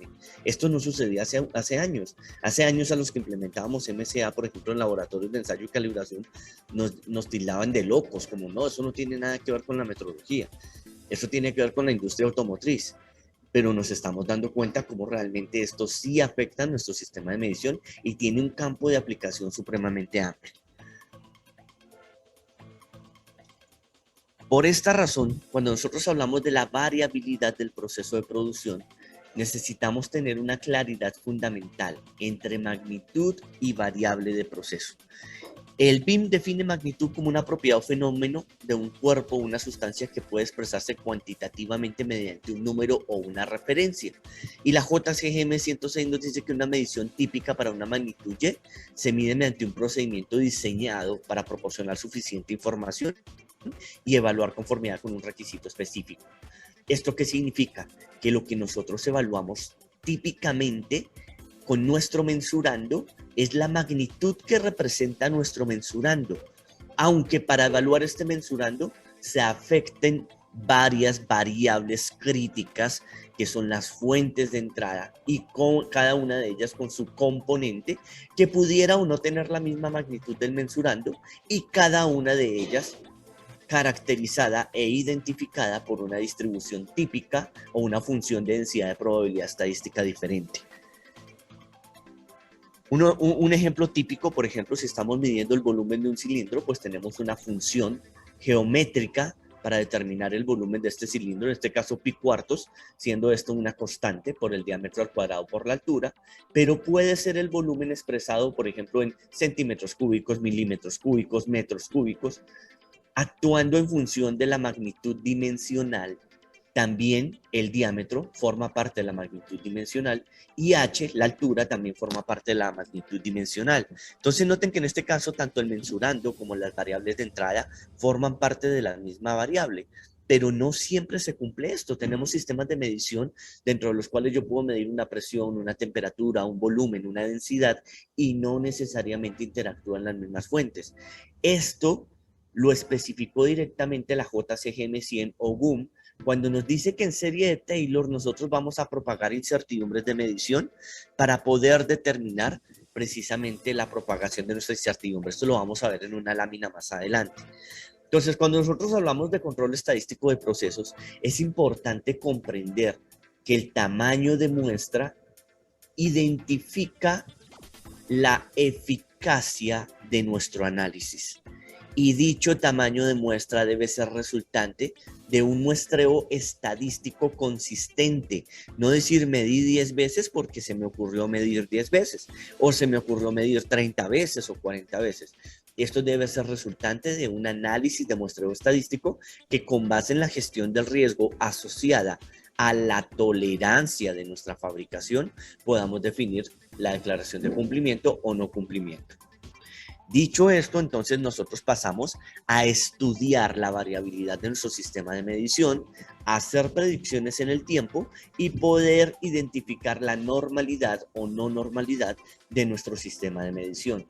El resultado de todo esto es poder analizar la capacidad de nuestro sistema. Y la capacidad de nuestro sistema, adivinen qué es, mis estimados. Nada más ni nada menos que los límites de especificación sobre los cuales nosotros vamos a poder declarar conformidad. Cuando nosotros vemos operar un proceso industrial, pero fuera de los límites, cuando ya conocemos que esos límites son resultado de un control estadístico de procesos, pues entonces ahora sí nosotros podemos detallar la necesidad que tenemos de tener un proceso bajo control estadístico y poder determinar su normalidad y hacer la predicción de su comportamiento en el tiempo. Estoy presentando en este momento la ley de propagación de incertidumbres para magnitudes de entrada no correlacionadas. Es la más común. Hay otra que es un poquito más compleja para magnitudes correlacionadas, pero esta nos enmarca la serie de Taylor para poder propagar varianzas. Aquí está expresada por el método de varianzas, no por el modelo cuadrático, sobre el cual nos damos cuenta precisamente que cuando nosotros estimamos una incertidumbre típica, pues realmente estamos propagando varianzas. Por allá a veces cometemos el error también de decir que la incertidumbre es una propagación de errores, lo cual es totalmente errado. Porque recuerden que cuando propagamos incertidumbre, propagamos variabilidad, varianzas, es decir, los errores aleatorios, aquellos que nosotros no vamos a poder identificar ni controlar, sino, bueno, sí los podemos identificar y estimar, pero no cuantificar con exactitud ni corregir, ¿cierto? Es una varianza. Por esta razón, cuando hacemos mediciones de calidad, hacemos dos tipos de mediciones y la estadística se centra en estos dos tipos de control de procesos, ¿no? Los que son por atributos que tienen una característica cualitativa, por ejemplo, pasa, no pasa, cumple, no cumple, y por variables que son las variables continuas, ¿no? Son aquellas que cuantificamos. Pero es importante que nosotros declaremos la conformidad en términos de un nivel de confianza que luego de que nuestro sistema de medición ha sido estandarizado y ha estado normalizado, pues lo podemos dar con un nivel de confianza típico. El esquema que nos presenta la industria automotriz es trabajar con un esquema Six Sigma, que significa 3.8 defectos por millón de oportunidades. Sin embargo, comúnmente a nivel industrial podemos trabajar al 95,45% de nivel de confianza, representado por 2 sigma o incluso por 3 sigma al 99,74%. De esta forma, como resumen, podemos nosotros decir que cuando tenemos nuestro proceso bajo control estadístico, conociendo sus límites de tolerancia, es decir, su especificación superior y su especificación inferior, como límites de control, ¿cierto? Entonces, si esto lo comparamos con los errores máximos permitidos, que son estas dos líneas rojas que están apareciendo en este momento, nos damos cuenta del error tan impresionante que cometemos cuando decimos que los instrumentos tienen tolerancia, ¿cierto? Típicamente, con un TAR o test de relación de exactitudes de 3:1 o un TUR, test de relación de incertidumbres de 4:1, de acuerdo al estándar ANSI Z540, cuando se cumple esta relación, podríamos aplicar una regla de decisión simple de acuerdo a lo que nos menciona JCGM 106, dentro de la cual lo ideal sería que nuestros errores máximos permitidos tuvieran el 50% de la tolerancia de nuestro proceso. En palabras que todos podamos entender, que los instrumentos deberían equivocarse como máximo la mitad de lo que se puede equivocar mi sistema de medición o mi proceso industrial. Sabemos que esto no todas las veces es posible cumplirse, pero estamos hablando lógicamente del caso ideal. He escrito un documento, este documento fue presentado en el marco del tercer Metrocall de Colombia 2016 y también aquí en el marco del Simposio de Metrología Internacional de 2018 en el Centro Nacional de Metrología de México, CENAM. Este documento lo pueden encontrar en la página de divulgación científica ResearchGate, junto con otros documentos de mi autoría, donde hablo de la garantía de la calidad en la medición de una variable de proceso y expongo precisamente la viabilidad de estudiar Taritur en la aplicación de límites de tolerancia. Lo dejo allí de pronto, luego se lo comparto al ingeniero Marcelo para que con gusto lo haga llegar a todos y puedan hacer lectura de este documento que fue evaluado por 2 comités internacionales en estos 2 eventos. Por otra parte, vamos a hablar de la importancia que nosotros tenemos de, primero, los certificados de calibración. Ya vamos a hablar de certificados de calibración, pero de cómo no debemos ver estas 2 técnicas, el control estadístico de proceso y el análisis de sistema de medición, como 2 técnicas independientes, ¿no? Debemos verlas como 2 técnicas que se conjugan la una a la otra. Uno, para garantizar la conformidad, la exactitud de mi proceso de medición, y otra para garantizar la evaluación del resultado de ese proceso de medición, que es la fabricación de la pieza o el resultado del servicio, ¿cierto?, que nosotros estamos realizando. Por esta razón, que conjuguemos estas 2 técnicas estadísticas para evaluación de la conformidad resulta indispensable. Lógicamente, también resulta indispensable que nosotros sepamos interpretar los resultados expresados en los certificados de calibración.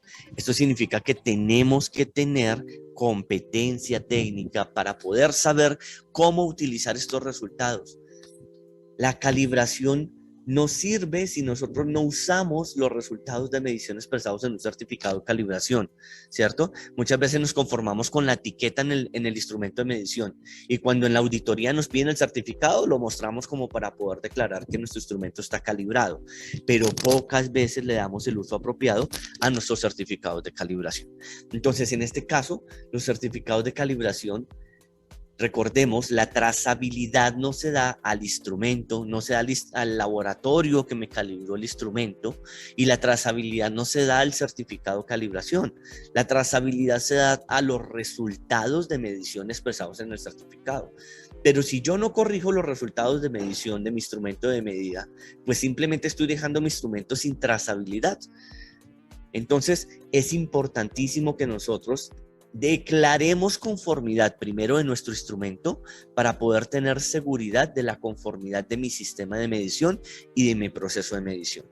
Pero esto solamente se va a lograr si hacemos uso correcto de la información que nosotros tenemos dentro de los certificados de calibración de nuestros instrumentos de medida críticos. De esta forma, entonces, mis estimados, he terminado mi exposición. Espero que les haya gustado. Les invito a unirse a nosotros en redes sociales. Nuestra página o nuestra aula virtual, aulavirtual.instrulab.mx, donde dictamos algunos cursos. Allí pueden encontrar varios videos de capacitación gratuitos, y también en el canal de Metrología Fácil dentro de YouTube. Allí pueden encontrarlo. Tenemos varias entrevistas con expertos de varios países e información práctica relacionada con metrología que ustedes pueden utilizar, y así nos pueden buscar en redes sociales, tanto en Facebook, en Telegram, en WhatsApp, como Metrología Fácil. ¿Listo? Ha sido un gusto haber participado con ustedes de este importante webinar, y igualmente un gusto y súper pendiente cuanto pueda apoyarles de aquí en adelante con el mayor gusto. La verdad que uno de los grandes placeres es poder apoyar a la academia en todo este tipo de eventos, y qué más que con ustedes, con expertos internacionales, la compañía del ingeniero Jordi, todos los presentes, y por supuesto el ingeniero Marcelo, que tuvo a bien extendernos esta invitación junto al ingeniero Rolando. Muchas gracias. Bueno, muchas gracias, Luis. ¿Hay alguien que quiera hacer alguna consulta? Bueno, muchas gracias, Luis. La verdad que muy interesante el tema. Volví años atrás a una empresa donde trabajaba. Lo noté acá. ¿Cuántas veces medir para poder controlar, o sea, para tener un control estadístico del proceso, ¿no? Esto es decir, ¿cómo hago para que el proceso me salga siempre bien o tenga, digamos, un gran grado de certidumbre, ¿no? Y es verdad que uno no se puede basar en la teoría, o sea, uno se tiene que basar en sus procesos, en sus máquinas, en la variable que también representa, digamos, el operario, los instrumentos, es toda una cadena, ¿no? Y yo lo noté porque esto era lo que nos pasaba a nosotros, ¿no? O sea, ¿cuántas veces medir? ¿Qué era lo que me preguntaban a mí? ¿Cuántas veces tenemos que hacer esto para que salga la cosa bien? Y esto pasa todos los días en la fábrica, ¿eh? Es así, es así. A mí la verdad que me encantó. Hubo una parte que no escuché, pues se te cortaba cuando hablabas de la torre de enfriamiento, que me parece que había sido como una experiencia tuya. Y la verdad que no lo pude escuchar. Y no sé si lo podés repetir en breve. No sé si por ahí apagando tu video, porque si no capaz que se corta. Sí, con todo gusto. Les mencionaba que en una oportunidad tuve la experiencia cuando trabajaba en el sector de hidrocarburos de tener que calibrar un sensor de temperatura en una torre de enfriamiento que estaba a 40 metros de altura. Eso se trabaja en la industria de hidrocarburos cuando hacemos separación de crudo o cuando estamos haciendo transferencia de custodia. Y les mencionaba que el sensor de temperatura que teníamos allá arriba era una termoresistencia a 4 hilos o una RTD-PT100 con un indicador que era un PLC, ¿cierto? Y entonces contratamos un laboratorio de calibración que estaba acreditado en el método TH001 del Centro Español de Metrología para calibración de termómetros digitales, que decía precisamente que a este tipo de sensores de temperatura le teníamos que realizar 5 ciclos de calentamiento y enfriamiento. Imaginémonos hacer 5 ciclos de calentamiento y enfriamiento con un metrólogo colgando de un arnés con un bloque seco a 40 metros de altura. Y yo de entrada, cuando contraté el laboratorio, yo sabía que el laboratorio no iba a ser capaz de hacerme ese servicio, por lo menos bajo las condiciones sobre las cuales se había acreditado. Pero finalmente yo tenía una tolerancia en mi proceso de más o menos 5 grados Celsius. Entonces ahí es donde yo digo, ¿qué sentido tenía realizar esas mediciones que me iban a mejorar mi resultado expresado en el certificado de calibración en 0,2, 0,3 grados Celsius, cuando yo tengo una tolerancia de más o menos 5 grados Celsius? Entonces, es una invitación a la reflexión porque muchas veces los laboratorios nos centramos en hacer metrología para nosotros. Metrología en un ambiente controlado de más o menos 20 grados Celsius, con ropa limpia, con un aire acondicionado, con una humedad controlada, una mesa de granito perfectamente en condiciones de planicidad. Pero ¿cuándo nos hemos centrado en hacer metrología para nuestros clientes, metrología para la industria, que es la que realmente se soporta en nuestros resultados para realizar sus mediciones y declarar conformidad de sus procesos? Entonces la invitación realmente es a que nosotros hagamos metrología mucho más dinámica. A los laboratorios de dimensional le tienen pavor a apagar el aire acondicionado porque si nos salimos de los 20 grados Celsius, entonces nuestras piezas no cumplen.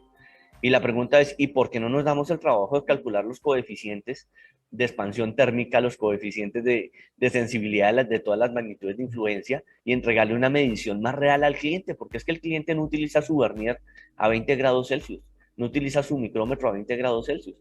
Entonces, qué interesante es esto y quería compartirles la anécdota porque realmente pasa. Este laboratorio se salió del método y muy seguramente su organismo acreditador pues lo acreditó siguiendo el método al pie de la letra, pero ellos en ningún momento se imaginaron que se iban a encontrar con una situación de proceso que los iba a sacar totalmente de las condiciones expresadas en su método. Excelente, excelente, sí, eso lo sumo a lo otro que te había dicho antes, sí, suele pasar. ¿Para qué trabajar a la milésima si solamente precisás con que todo funcione a la décima de milímetro? Pero bien, muchas gracias, Luis, muchas gracias por la aclaración. Mucho gusto. Luis, te quería hacer una pequeña pregunta respecto a lo que ustedes en México, respecto a los certificados digitales. Diferenciando un certificado PDF con un certificado digital inteligente, ¿qué opinión tenés y cómo vienen ustedes con ese tema? Yo estuve en un webinar de CENAM y... La verdad hemos tenido grandes dificultades. Digamos que es una transición que sí o sí tenemos que hacer todos los países, mucho más cuando se están implementando tecnologías 4.0. Pero es una dificultad que inicialmente por la idiosincrasia de nuestros países, nos estamos refiriendo a nuestros países latinos, de lado a lado, y es el tema de que desafortunadamente existe la malicia, ¿no? Entonces, el gran problema con esta transición es que han habido un montón de certificados apócrifos, y creo que eso ha pasado en la mayoría de nuestros países, desafortunadamente hay que mencionarlo, pero, y lo otro es que también supone un costo. otorgarle seguridad a esos certificados. El hecho de tener una firma digital, pues ya tiene un costo, eso tiene un costo, y no es solamente pegar la imagen allí y pasarlo, eso no es una firma digital. La firma digital tiene una rastreabilidad, tiene una seguridad que tiene un costo que el cliente no necesariamente está dispuesto a pagar. Y es por esa razón que los únicos que ahorita están haciendo emisión de certificados digitales como tal, pues son los organismos oficiales de gobierno. Los laboratorios nos estamos, digamos que, migrando a esta situación paulatinamente, pero única, porque ya es muy raro que aquí en México se entregue un certificado de calibración impreso, por ejemplo. Es muy, muy raro, ya casi todo se hace de forma digital, pero digital al segundo grado, es decir, digital pasado simplemente a un PDF, pero esto desafortunadamente ocasiona que se pueda modificar. Hace un par de años no existían programas que modificaran los PDFs, pero ahorita modificar un PDF es demasiado fácil, cambiarle una fecha, cambiar un número de certificado. Entonces, desafortunadamente, esto ha pasado, lo he visto en el Ecuador, donde he tenido la oportunidad de participar en evaluaciones, lo he visto en Perú, lo he visto en Colombia, lo he visto aquí en México, y desafortunadamente nuestra idiosincrasia está dada a eso, y pues es algo que toca colocar sobre la mesa. O sea, es una situación que puede pasar, cosa que no sucede, por ejemplo, con los certificados impresos, porque necesariamente hemos firmado con puño y letra y es mucho más difícil falsificar este tipo de cosas. Pero creo que es una transición que tenemos que dar, y los costos de emisividad de certificados digitales con un grado de seguridad alto tiene que llegar a nuestros países, y se tiene que dar en algún momento.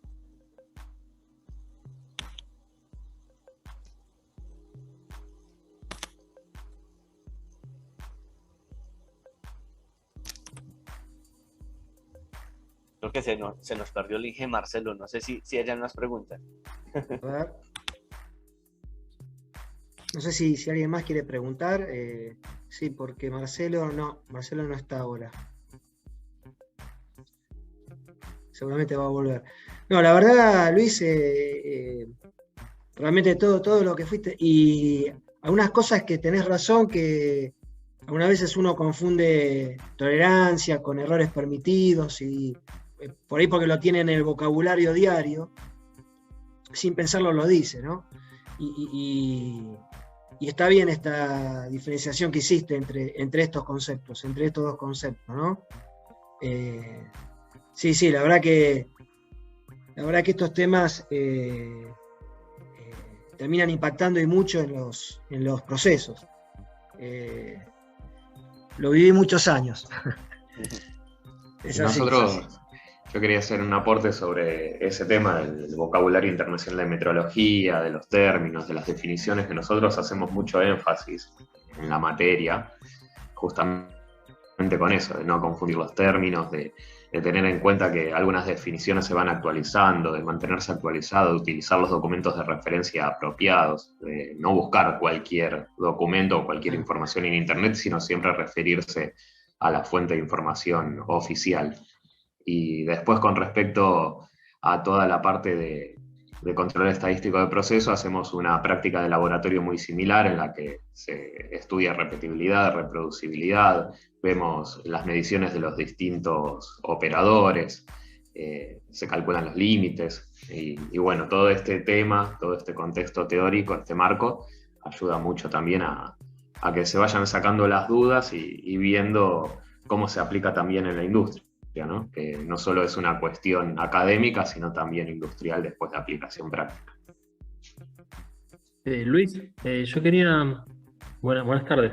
Yo quería hacerte una pregunta respecto a esto que hablaban recién de la certificación de instrumentos, y en particular cuando uno compra un instrumento de medida, yo he observado que el certificado, si bien es un certificado impreso, en muchos casos realmente no deja mucho que desear en cuanto a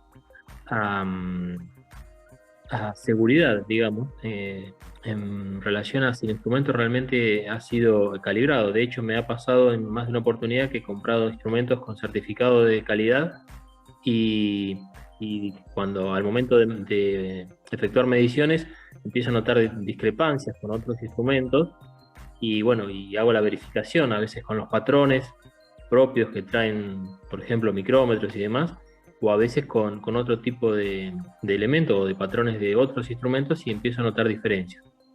Entonces, la pregunta puntual sería, ¿cómo uno puede garantizar o asegurarse de que ese tipo de certificado tiene validez? Voy a dividir mi respuesta en varias partes, ¿no? La primera es contextualizar que esto también es un tema de idioma, ¿no? Es un tema de idioma lo que tiene que ver con la definición propia del certificado. Partamos del hecho de que en el ambiente normativo, ni siquiera metrológico, sino normativo, los únicos que pueden certificar son los acreditados. Desafortunadamente, y yo sí lo digo puntualmente, desafortunadamente es algo que ya se ha aceptado en todos nuestros países de habla hispana, pero no debería ser así. Ya se puede llamar al documento como tal, informe de calibración, certificado de calibración, pero partiendo del hecho de que los únicos que certifican son los acreditados, ¿cierto? Están los que se acreditan para certificar personas, para certificar sistemas de gestión y los que nos acreditamos para certificar instrumentos y equipos. Entonces, un certificado de calibración debemos partir del hecho que únicamente lo debe hacer una entidad acreditada y para eso existe un estándar específico que es el ISO IS 17025. Esa sería la primera parte de mi respuesta. La segunda, cuando nosotros hablamos de certificados de calidad, que son aquellos que nos entregan los fabricantes o algunos distribuidores de instrumentos de medición, hay que partir del hecho de que no son documentos emitidos por organismos acreditados, es decir, no están cumpliendo con este estándar. Y usualmente esto se hace por técnicas de muestreo. También lo puedo decir con conocimiento de causa porque tuve la oportunidad de participar en una evaluación con la compañía Fluke en Latinoamérica y me daba yo cuenta que con sus equipos, que son referente por lo menos a nivel industrial en la parte eléctrica y la parte de procesos, ellos me decían que el modelo tal de multímetros, si ellos fabrican 1 millón de multímetros, pues ellos no se van a poder poner a probar cada multímetro que les va a salir bien. No, hacen un muestreo, ¿cierto? Ese muestreo dependiendo el lote que hayan fabricado, hacen el muestreo, lo calibran, es digamos 100 unidades de 1 millón o de 1000, y esas 100 unidades pues sacan las mejores condiciones, y ahí es donde los fabricantes también están actualizando las especificaciones del equipo de fabricación. Entonces sobre eso emiten un certificado de calidad al lote del millón de multímetros que fabricaron. Entonces a mí nada me garantiza que el certificado que me llegó a mí significa que mi equipo fue uno de los 100 que calibraron. O sea, eso casi nunca va a pasar. Y por eso son las discrepancias que nosotros vamos a ver a la hora de comparar esos instrumentos con otros y decimos, pero es que esto no tiene nada que ver con el certificado de calidad que me entregaron. Y esa es la diferencia puntual, pura y dura, entre un certificado de calibración y un certificado de calidad. Ahora, tema 2, y con esto ya cierro la respuesta. La primordial, Micho, la responsabilidad primaria de garantizar esto que te está sucediendo es tuya y se llama la evaluación del proveedor de metrología. Yo te invito a que analices los estándares ANSI Z540 y apliques metodologías como el TAR y TUR. Por ejemplo, el TUR es ideal para evaluar a tu proveedor de metrología. Y ojo que aquí no hay culpa del laboratorio de calibración. No hay culpa del laboratorio de calibración. En dimensional todavía es más difícil que suceda. ¿Por qué? Porque la mayoría de laboratorios cuenta con bloques patrón y un bloque patrón sí o sí va a tener mejor condición que un vernier o que un micrómetro. Sí o sí, un bloque patrón porque es una medida materializada. Pero en otras magnitudes como presión, como temperatura, en temperatura, por ejemplo, pasa que yo tengo mi termómetro patrón con resolución de centésima de grado Celsius. Y créeme que si me llega un termómetro para calibrar con centésima de grado Celsius, yo no le voy a decir al cliente no te lo calibro, yo lo calibro. Yo lo calibro. Y ahí no está fallando el laboratorio. Yo te lo estoy evaluando con mi capacidad de medición y calibración, porque por eso yo declaro un alcance y por eso lo publica mi organismo acreditado. Por eso es pública esa información. Entonces, si tú vas a la CMC y dice mi incertidumbre, pues tú deberías ya saber de entrada si tengo la capacidad o no de ver la milésima, con solamente ver mi alcance de acreditación.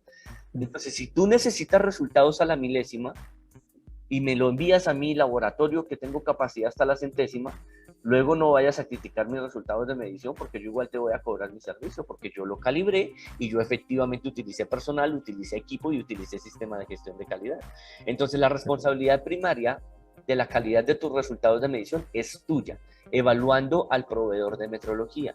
Los laboratorios usualmente cobramos más o menor precio dependiendo de la exactitud de nuestras máquinas. dependiendo de la exactitud de nuestro sistema de medición, y con base en eso ofertamos una menor o mayor incertidumbre de medición. Pero estamos es para calibrar, así que lo que llegue lo vamos a calibrar. Obviamente eso entre comillas, porque tampoco significa que vamos a calibrar todo lo que llegue, pero en ese orden de ideas, la responsabilidad no es tanto del laboratorio, sino de ti que estás seleccionando al proveedor de metrología. Por eso también existen numerales enteros en las normas como ISO 9001, 17025, cierto que siempre nos hablan de evaluación y selección de proveedores. Entonces es una responsabilidad nuestra hacerlo desde el enfoque metrológico. Perfecto, muchas gracias. Hola Luis. Hola, buenas tardes. Me gustaría complementar un poquito lo que tú comentas, Luis. Adelante, mi estimado. Lo primero es, en este momento el mundo está cambiando mucho, y sobre todo con el tema de la pandemia, nos está llevando a lo que en este mes de la metrología está abordando el OIML o el CIM, que es la transformación digital, ¿sí? En el cual ya la transformación digital nace también la industria 4.0, y de ahí también nace algo que es la metrología 4.0.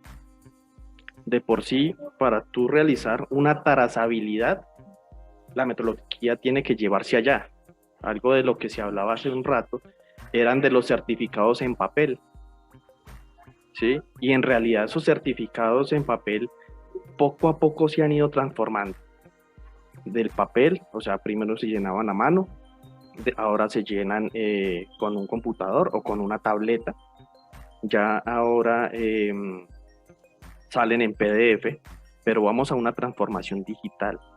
¿Qué quiere decir eso? Que las calibraciones tienen que llegar a un punto en que se encripten, ¿sí?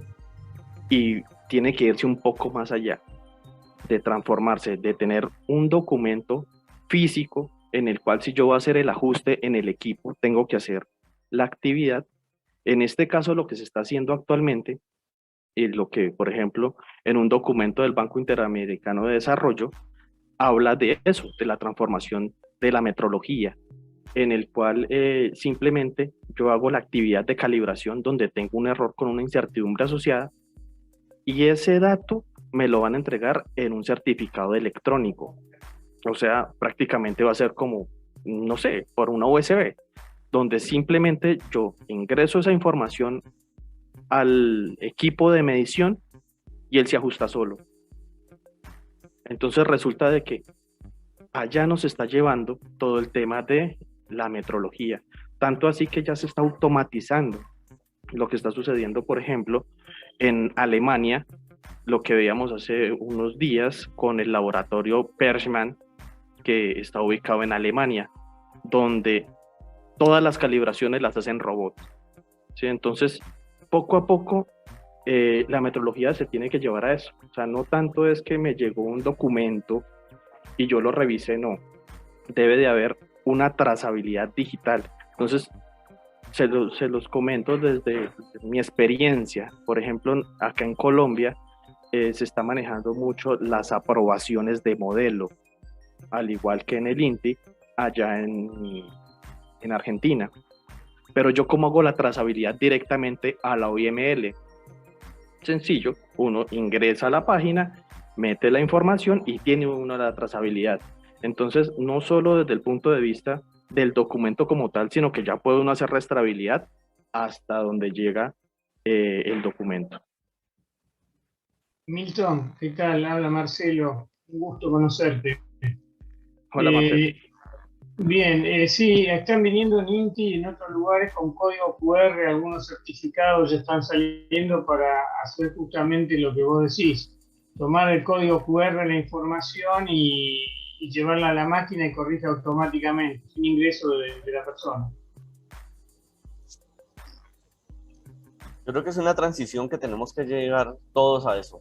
Todos vamos a tener que llegar a esa transición porque la metrología está evolucionando, como menciona mi estimado Milton, a la medida que está evolucionando también la tecnología en los procesos industriales. Aquí en México, por ejemplo, ustedes saben que aquí en la ciudad donde yo me encuentro, que es Querétaro, por ejemplo, están todas las casas ensambladoras de la industria automotriz. Acá las tenemos todas, desde la Mercedes hasta la Chevrolet y la Toyota. Y visitar esas plantas realmente se queda uno sorprendidísimo. La vez pasada tuve la oportunidad de visitar la planta de ensamble de McLaren de los bólidos de Fórmula 1 y se dan cuenta que lo arman solo brazos robóticos, solamente robots en todo el proceso. ¿Significa esto que los metrólogos nos vamos a quedar sin trabajo? Al contrario, se nos va a triplicar el trabajo. Significa que vamos a mejorar la exactitud y el error humano, pero la parte analítica sigue precediendo de nuestra parte. Entonces vamos a tener que hacer ese tipo de transformaciones y todos vamos a tener que llegar allí a ese tipo de sistemas. Muy bueno, Luis, gracias por también Milton, digamos, por los conceptos que nos diste recién, ¿no? Respecto a esto de la industria 4.0. Lo que pasa es que indefectiblemente la tecnología va a traccionar, como siempre traccionó en la vida industrial, digamos, a todo lo que lo rodea. Yo me acuerdo que en la década del 80, cuando comenzaron a aparecer las máquinas, las CNC, tuvieron que ponerse, digamos, en valor los materiales utilizados como herramientas, las fresas, la plaquita de torno, todo eso, porque evidentemente requería otro tipo de revoluciones, de avance de corte, y bueno, y entonces esas máquinas traccionaron al mundo de los materiales. Y ahora debe estar pasando lo mismo con esto que están diciendo ustedes de la industria 4.0 con la metrología. Así que muchas gracias, Milton, por lo que nos has contado también, ¿no? Y gracias a vos, Luis, porque la verdad que hice todo un repaso memorístico de mi juventud académica y la verdad que estuvo muy bueno también, estuvo muy bueno. Gusto. Les agradezco muchísimo.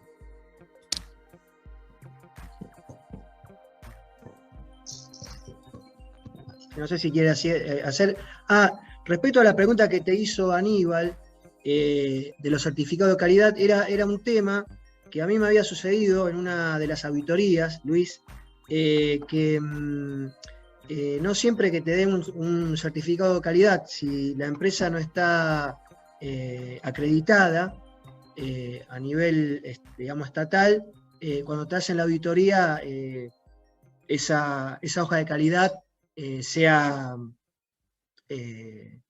tenga fundamentos para que vos puedas aprobar tus herramientas de medición, ¿no? No sé si es así, acerca de lo que vos estabas hablando cuando hablabas de hoja de calidad o certificado de calidad del proveedor.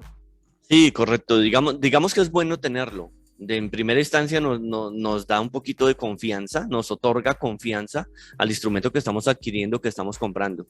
Pero eso no excluye de ninguna manera la necesidad de calibrar el instrumento y de conocer su sesgo real. O sea, no suple esa necesidad. Yo complementaría un poquito ese concepto de certificado de calidad, que es muy diferente al certificado de calibración.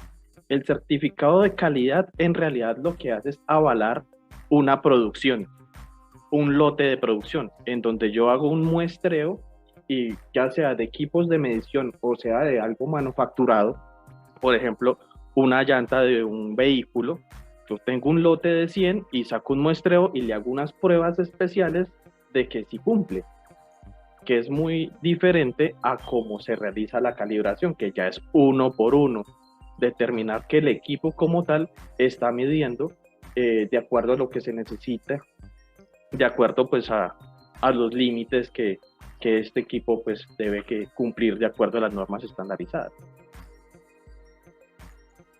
Perfecto, Milton. Sí, algo también Luis había dicho sobre esa generalidad. Pero bueno, gracias por remitirlo de nuevo. Sí, perfecto. Por mi lado, Marcelo, la verdad, bueno, muchas gracias también a vos por poder planificar todo esto. La verdad que sin vos no hubiésemos podido hacer la webinar de hoy. Bueno, y obviamente gracias a Luis, a Jordi que ya no está, pero bueno, ya se le dijo, se le expresó cómo fue su presentación. Y bueno, y ahora también a los que preguntaron, Milton también, muchas gracias por interactuar con nosotros.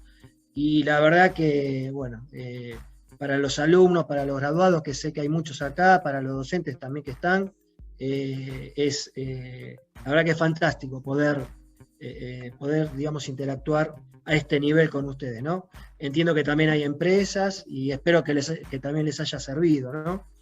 Vuelvo a repetir, yo creo que es una triada, es la industria con la parte académica y la parte digamos, estatal o del gobierno, que juntos pueden hacer que la tecnología avance y a escalas que, digamos, son impensadas, ¿no? Así que muchas gracias a todos. ¿Me ¿no? puede dejar un minutito? Quería saludar antes que vaya a Patricia Cejas, que es la editora del libro mío, que estuvo acá presente. Así que quería agradecerles y invitarlos a todos a la Feria del Libro mañana. Exponemos 2 libros de la Universidad Tecnológica Nacional, uno del Medio Ambiente y el mío, de las 17 a las 18:30 en el stand del UTN. Eso sería el parroquial pasado. Bueno, y yo decirles que espero que puedan estar también para la próxima webinar. Estamos viendo, es un tema interesante también, centrado hacia, digamos, hacia los sensores, hacia la electrónica del auto, ¿no? Hoy como el auto ha progresado en ese sentido, y bueno, también vamos a tener un referente español, ¿no? Un muchacho recibido de la UTN acá en Argentina, en la regional AEDO, pero que hoy está trabajando en una multinacional allá en España, ¿no? Así que es un tema también interesante, espero que puedan también asistir, seguramente va a ser para dentro de un mes. Muchas gracias por participar a todos. Muchísimas gracias. Muchas gracias por la invitación. Hasta pronto. Ya, hasta luego. Vos le pusiste eso.